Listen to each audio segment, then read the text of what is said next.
Good morning, guys. Thanks for listening to Coffee with Christ. If you haven't subscribed, hit the button below. We've made it. We've made it to Jesus. Yes, we've been talking about free will. And so today I want to talk about Jesus because Jesus had free will. So we've talked about we have free will, the angels had free will, Adam and Eve had free will. How did that all come about? And today we want to talk about Jesus. And I love to sing with Jesus because he is the greatest. So John 14, 32 through 41, go and study it and read it. It's good. So Jesus was fully human. Fully human equals free will. That's right. Jesus was also fully God because he was born from the Virgin Mary, which was human, but the Holy Spirit had come upon her, so he was also fully God. It's a great mystery, and it's a beautiful, beautiful thing. And so he walked this earth as a human filled with the Holy Spirit. Okay, listen to that. I'm going to say it again, because who does that sound like?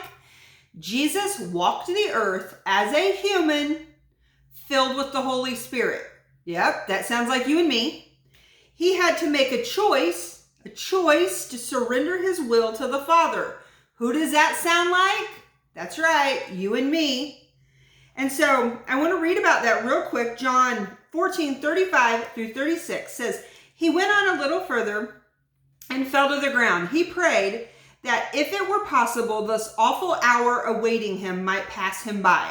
Let me give you a little backstory. So before he was crucified, he went into this garden with the disciples to pray. And he was like crushed with grief. He knew what was coming.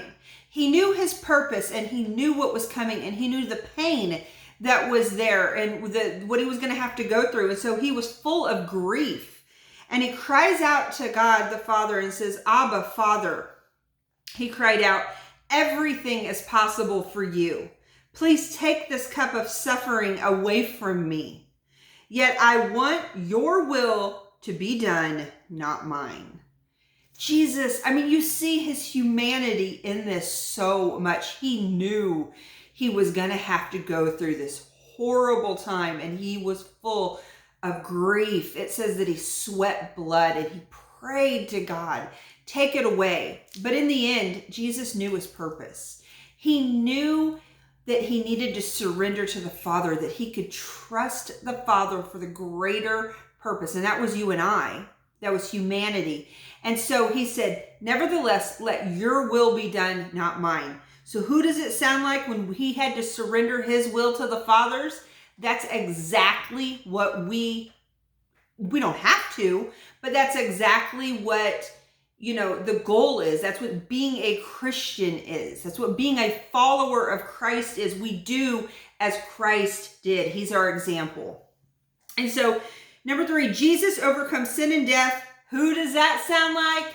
Us. We can overcome sin and death. And so, for everyone, it says, who has been born of God overcomes the world. And this is the victory that has overcome the world, our faith. That's 1 John 5:4.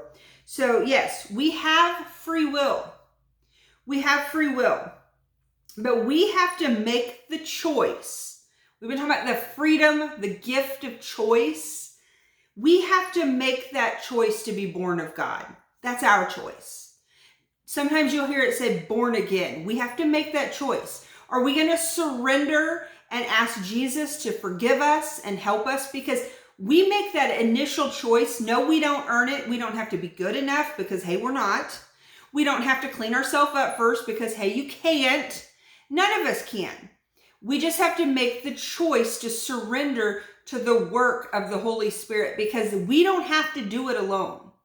We make that choice, but then after we make that choice, we just surrender to the work of the Holy Spirit, and he helps us to overcome sin in our life, to overcome, death.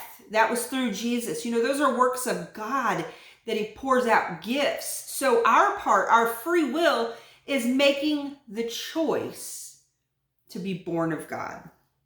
And so I'm just encouraging you, wherever you're at, pray. Notice Jesus. He's our example. He prayed. He was in deep grief. He went into the garden in grief, but he prayed. I don't know about you, but sometimes when I got to lay my will down, it doesn't feel like this, but I have a strong will. It makes me cry. And it could just be the silliest of stuff, but it's very emotional. But you know what? Through prayer and the Holy Spirit's help, you can surrender your will. And so prayer, that's what I'm encouraging. That's what I'm praying for you. Have a great weekend, and I will talk to you next week. Bye.